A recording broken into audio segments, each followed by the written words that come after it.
Hi madam. Hi Ramya. మనం సంపాదించే ప్రతి రూపాయి గురించి లేకపోతే మనకున్న ఆస్తుల గురించి ప్రతి ఒక్కరికి తెలియాల్సిన అవసరం ఉందంటారు అసలు? ఎందుకు తెలియాలి? మనం ఎవరి కోసం బతుకుతున్నాం? ఫస్ట్ మన కోసం, మన ఫ్యామిలీ కోసం, రైట్? నీకు కష్టం వచ్చినప్పుడు ఆదుకోవడానికి ఎవరు వస్తారు? ఫస్ట్ వచ్చేది ఫ్యామిలీ మెంబర్స్. ఎస్. నువ్వు అందరికీ చెప్పుకోవాల్సిన అవసరం ఉంది. నాకు అంత టర్న్ ఓవర్ అవుతుంది, ఇంత టర్న్ ఓవర్ అవుతుంది చెప్తుంటారు కదా. అది ఎవరికి చెప్పాలనుకుంటున్నావు? నువ్వు ఎవరి దగ్గర లోన్ తీసుకోవాలంటే వాళ్ళకి చెప్పాలి. లేదు, నువ్వు ఎవరి దగ్గర నుంచి అయినా అమౌంట్ ఎక్స్పెక్ట్ చేస్తుంటే ఇన్వెస్ట్మెంట్ లాగా వాళ్ళకి చెప్పాలి. ఎందుకంటే దాన్ని చూసి నీ కంపెనీలో డబ్బులు పెట్టి నీ గ్రోత్కి సహాయపడతారు. ఇంకా మాలాంటి ఆడిటర్స్కి చెప్పాలి. ఎందుకు? మేము ఫర్దర్ దాని ప్రాసెస్ ఏంటో చూస్తాం కాబట్టి. తప్ప పబ్లిక్లో చెప్పకూడదు, ఎవ్వరికీ చెప్పకూడదు. చెప్పడం వల్ల ఏమవుతుంది తెలుసా? ఫస్ట్ థింగ్, నువ్వు బాగా ఎక్కువ సంపాదించున్నావు అనుకో, కంపేర్ చేసుకుని జలస్ వస్తుంది. వీళ్ళు ఎక్కడ ఉన్నారు, వీళ్ళ రేంజ్ అది అని నరదిష్ట అంటారు కదా, అట్లాంటిది పడుతుంది. ఎదుటి మనిషి కూడా బాధపడతాడు, నేను ఆ రేంజ్కి వెళ్ళలేకపోయానే. ఆర్ ఎల్స్ నువ్వు వీళ్ళు అనుకున్నంత సంపాదించట్లేదు అనుకో, చిన్న చూపు చూస్తారు. నేను ఏదో అనుకున్నాను, అంత లేదు. అసలు ఆ రెండు ఫీలింగ్స్ నువ్వు ఎందుకు ఇవ్వాలి? సెకండ్ కేసులో నువ్వు బాధపడతావు వాళ్ళు అవమానిస్తే.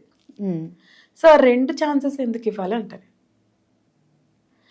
ఎప్పుడైనా మనకి ఏదున్నా అది మనమే కదా అనుభవిస్తాం. ఎస్. ఎదుటివాడికి ఏమైనా కష్టం ఉంది, వాడు ఏమైనా ఎక్స్పెక్ట్ చేస్తాడు నీ దగ్గర నుంచి అంటే ఆ కష్టం తీర్చగలిగేంత స్తోమత, స్థితి, చెయ్యాలన్న కోరిక, ఇష్టం ఉంటే చెయ్యి. అంతేగాని రిటర్న్ ఎక్స్పెక్ట్ చేసి ఎప్పుడు చేయొద్దు. నేను రీసెంట్గా ఒక ఇంటర్వ్యూ చూసాను. అందులో ఇంటర్వ్యూ చేసే ఆయన ఒక పెద్ద ఆయన అనమాట. He's one of the richest person. ఆయన అడిగారు, సార్ ఇప్పుడు మీ ఆస్తి విలువ ఎంత, మీ యాన్యువల్ ఇన్కమ్ ఎంత అని స్ట్రైట్ ఫార్వర్డ్ క్వశ్చన్ అడిగాడు. ఆయన ఏం చెప్పాడు తెలుసా? సరిపడినంత అని చెప్పాడు. సార్ కామాలు కావాలి సార్, అట్లీస్ట్ ఎన్ని కామాలు ఉన్నాయి, ఎన్ని సున్నాలు ఉన్నాయి చెప్పండి అని. ఎందుకు అని అడిగాడు. జస్ట్ టు నో అన్నాడు. తెలుసుకుని ఏం చేస్తావు? మా అమ్మ నాకు ఒక మాట చెప్పింది, నీ ఆస్తులు కానీ నీ సంపాదన కానీ ఎప్పుడు ఎవరికి చెప్పద్దు. చెప్తే ఏమవుతుంది తెలుసా? ఈ కంపారిజన్స్ వస్తాయి. ఎందుకు? అవసరం ఏముంది? నీకు తినడానికి సరిపడా ఉందా, నువ్వు అనుభవించడానికి సరిపడా ఉందా, నువ్వు కోరుకున్నంత ఉందా, అది చూసుకో. కానీ డోంట్ మెజర్. నువ్వు మెజర్ చేసుకున్నా పక్కన వాడికి చెప్పాల్సిన అవసరం లేదు. అది జీవితంలో నేర్చుకో అని చెప్పిందట. నాకు చాలా బాగా నచ్చింది. ఇప్పుడు కొంతమందిని చూసుకుంటే సంపాదించే వాళ్ళు కూడా పిసినారితనంగా ఉంటారు. అంటే కొన్ని మినిమం ఎంజాయ్స్ కూడా డబ్బులు బయటకు తీయరు. నిజంగా అది కూడా ఒక లైఫ్ అంటారా? ఎస్, వాళ్ళకి అది ఇష్టం. వాళ్ళు ఏం దొంగతనాలు చేయట్లేదు, దోపిడీలు చేయట్లేదు, ఎవరిని బాధ పెట్టట్లేదు. వాళ్ళకి అలా పొదుపుగా ఉండడం ఇష్టం. యాక్చువల్లీ ఒక ఆఫ్రికన్ ఫుట్బాల్ ప్లేయర్ అనమాట. అబ్బాయి ఎప్పుడు పగిలిపోయిన ఫోన్ వేసుకు తిరుగుతూ ఉంటాడు. చాలామంది క్వశ్చన్ చేశారు, ఎందుకు పగిలిపోయిన ఫోన్ పెట్టుకుని తిరుగుతావు అంటే, పగిలిపోతేను పనిచేస్తుంది కదా, నా అవసరాలకు పనిచేస్తుంది కదా, నాకు ఫోన్ ఎందుకు? కమ్యూనికేషన్ కోసం. దానికి పనిచేస్తుంది, నాకు మార్చాల్సిన అవసరం లేదు. అది పని చేయట్లేదు, అప్పుడు మారుస్తాను అని చెప్పాడంట. దానికి నువ్వు అన్నట్టుగానే ఈయన చాలా పిసినోడు అంటే ట్రోల్ చేశారు.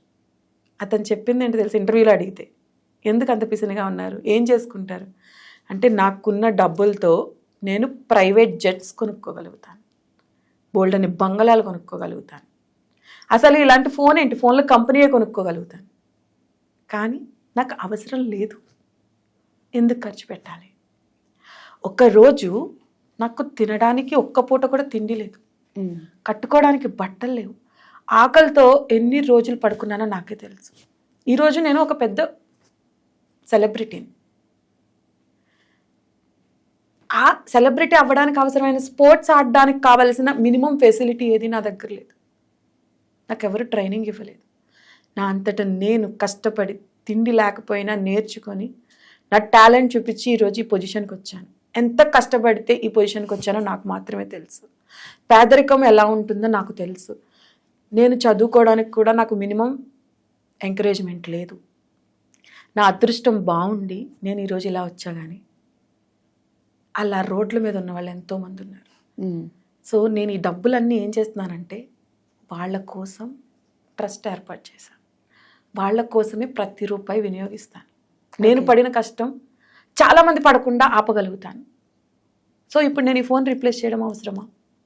ఆ ఫోన్ డబ్బులతో కొంతమందికి చదువు వస్తుంది, కొన్ని జీవితాలు బాగుపడతాయి అని చెప్పాడు. చాలా చక్కగా చెప్పాడు. ఇంకొక మాట అన్నాడు, అనవసరమైన వాటి మీద డబ్బులు పెడుతూ పోతే అవసరమైన అమ్ముకునే పరిస్థితి వస్తుంది. ఎస్, ఒక్కొక్కళ్ళు ఇప్పుడు చూస్తే లైఫ్ స్టైల్లో, మా చిన్నప్పుడు ఒకే ఒక్క జత చెప్పులు ఉండేవి. స్కూల్లో మ్యాండేటరీ కాబట్టి ఒక షూ ఉండేది, దాట్స్ ఇట్. ఇప్పుడు ఎన్ని రకాల చెప్పులు, ఎన్ని రకాల shoes, colours, matchings, occasions. Waste కాదా? అవును. బ్యాగ్స్, ఎన్ని రకాల బ్యాగ్స్. అసలు ఎందుకు ఖర్చు పెడుతున్నారో చాలా మందికి తెలియదు. షూ ర్యాకులు నిండిపోతున్నాయి. అండ్ ఒక్కొక్క షూ ఎంత కాస్ట్లీ. ఎందుకమ్మా? షూ లేకుండా నడిచే వాళ్ళు బోళ్ళంత మంది ఉన్నారు రోడ్ల మీద. అట్లీస్ట్ ఒక్కరికి ఒక షూ కొనిస్తా సాటిస్ఫాక్షన్ ఎలా ఉంటుంది తెలుసా? అవి నేర్పించండి పిల్లలకి. అంతేగాని వాళ్ళు ఏదో అన్నారు కదా అని అయ్యయ్యో పక్కన వాడికి 10 ఉన్నాయి, వీడికి 8 ఉన్నాయి, ఇంకో 2 కొనాలి అని అలా ఎంకరేజ్ చేయకండి. Don't waste money. ఆ మనీ వేస్ట్ చేయడం అలవాటు అయింది అంటే అదొక వ్యసనం. అది మనల్ని పేదవాళ్ళుగా చేస్తుంది. నీ దగ్గర ఎక్కువ డబ్బు ఉంది, దాన్ని ఎలా యూటిలైజ్ చేస్తే నీకు హ్యాపీనెస్ వస్తుందో చూడు. ఆ ఫుట్బాల్ ప్లేయర్ ఏదో అందరికీ పనిచేయమన్నాడు అన్నట్టు కాకుండా ఇంకెలా వినియోగించవచ్చు. అది ఒక స్కిల్ నేర్చుకోవడానికి వాడచ్చు, ఇంకో దానికి వాడచ్చు, ఇంకో దానికి వాడచ్చు. Just have road map. Yes, చూసారు కదా, అనవసరమైన వాటికి ఖర్చు చేస్తే ఏదో ఒక రోజు అవసరమైంది ఖచ్చితంగా అమ్ముకోవాల్సి వస్తుంది అనే లైన్ నాకైతే బాగా నచ్చింది. మరి మీ లైఫ్లో కూడా అలాంటి సిచ్యువేషన్ ఫేస్ చేసి ఉంటే కింద కామెంట్ చేయండి. ఈ ఛానల్ని లైక్ చేసి, షేర్ చేసి, సబ్స్క్రైబ్ చేయండి.